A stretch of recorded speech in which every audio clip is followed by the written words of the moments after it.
کیوں آنکھ ملائی تھی، کیوں آگ لگا۔ روٹی دو جو چاہے لے لو، کپڑا دو جو چاہے لے لو، مکان کی دولت دو جو چاہے لے لو، لیکن آؤ کیسا گزارا کیا، کیسی زندگی گزاری آل نبی، اصحاب نبی اور خود مصطفیٰ جان رحمت۔ ایک مرتبہ دوپہر کا وقت، چلچلاتی دوپہر کی دھوپ، اس چلچلاتی دھوپ میں اللہ کے رسول علیہ السلام اپنے گھر سے نکلے باہر چلچلاتی ہوئی دھوپ میں، تو دیکھا دونوں یار، دونوں وزیر صدیق اکبر اور فاروق اعظم کھڑے ایک دوسرے سے باتیں کر رہے ہیں۔ آقا نے دونوں کو سلام کیا اور سلام کرنے کے بعد دونوں یاروں سے پوچھا، اتنی دوپہر کی چلچلاتی دھوپ میں تم دونوں کیا کر رہے ہو؟ صدیق اکبر فاروق اعظم نے اس کی، آقا ہمارے گھر میں کہیں دن کا فاقہ ہے،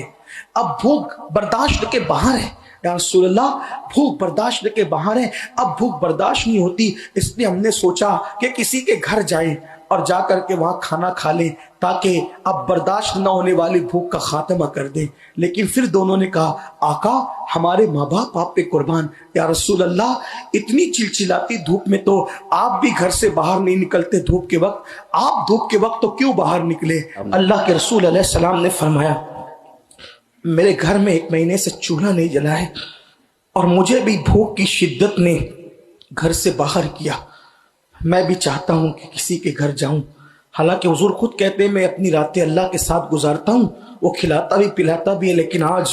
حضور بتانا چاہتے ہیں اپنے صبر کو، کیونکہ حضور علیہ السلام کا وہ معجزہ ہے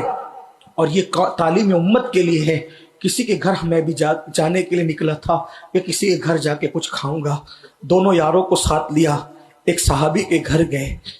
جب وہاں پہنچے ان کو پتا چلا کہ آقا آئے ہیں، تو میرے آقا علیہ السلام کو انہوں نے طرح طرح کی کھجوریں سجا دی، اس کی آقا ایک بکری کا بچہ گھر میں ہے، میں اس کو ذبح کر کے کھانا بنواتا ہوں۔ میرے آقا علیہ السلام اتنا نوش فرما لیں، آپ کھجوریں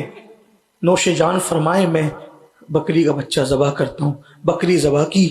اور بکری ذبح کر کے کھانا تیار کیا، اور بکری کا گوشت کا سالن اور روٹی، اس کو سید الطعام کہا گیا ہے، کھانوں کا سردار ہے۔ یہاں میں اپنے ان بھائیوں سے کہتا ہوں جو 3 بار پیٹ بھر کے کھاتے ہیں، 5 بار کھاتے ہیں، 2 ٹائم ناشتہ کرتے ہیں اور اللہ کے نبی کا دل دکھاتے ہیں گناہ کر کے، وہ تصور کریں میرے نبی نے اس دین کو ہمارے گھر تک پہنچانے کے لیے 1 مہینے تک گھر میں چولہا نہیں جلا میرے نبی کے گھر میں، بلکہ 1 مہینہ تو اس وقت کا واقعہ ہے۔ ام المومنین تو یہاں تک کہتی ہے 1 چاند دکھتا ختم ہوتا، حضور کے گھر میں چولہا نہیں جلتا، دوسرا چاند دکھتا وہ بھی ختم ہوتا، حضور کے گھر میں چولہا نہیں جلتا، تیسرا چاند دکھ کر وہ بھی ختم ہو جاتا، 3 مہینے ہو جاتے حضور کے گھر کے چولہے سے کبھی دھواں نہیں نکلتا۔ جس کی نعمتیں پوری کائنات کھاتی ہو، آسماں خوان، زمین خوان، زمانہ مہمان، صاحب خانہ لقب کس کہتے رہتے ہیں؟ یہ کیوں فقر فاقہ تھا؟ صرف ہمیں حوصلہ دینے کے لیے، ہماری غریب بیٹیوں کو حوصلہ دینے کے لیے کہ غربت کی وجہ سے ہم اپنی عزت کا سودا نہ کریں۔ جب میرے آقا علیہ السلام اپنے دونوں یاروں کو ساتھ لے کے نکلے اور کھانا تیار ہو گیا، کھانا سامنے آیا تو صاحب کھانا کھانے کو دیکھتے ہیں اور آقا کا چہرہ دیکھتے ہیں، دونوں یار سوچتے ہیں حضور شروع کرے تو ہم شروع کریں، اتنے میں وہ میزبان رسول کہتے ہیں آقا اب شروع کریں نا، کھا لیں حضور۔ تو میرے آقا رو پڑے، آقا رو دیے، عرض کی حضور کیوں رو رہے ہیں؟ فرمایا میرے لیے تو نے کھانا تیار کر دیا، لیکن جتنے دن سے میں بھوکا ہوں اتنے دن سے میری بیٹی فاطمہ بھی بھوکی ہے، اتنے دن سے میری بیٹی فاطمہ بھی بھوکی، 1 مہینہ ہو رہا ہے، 1 مہینہ، کبھی بکری کا دودھ ہے، کبھی کھجور اور پانی ہے، اسی پہ گزارا ہے۔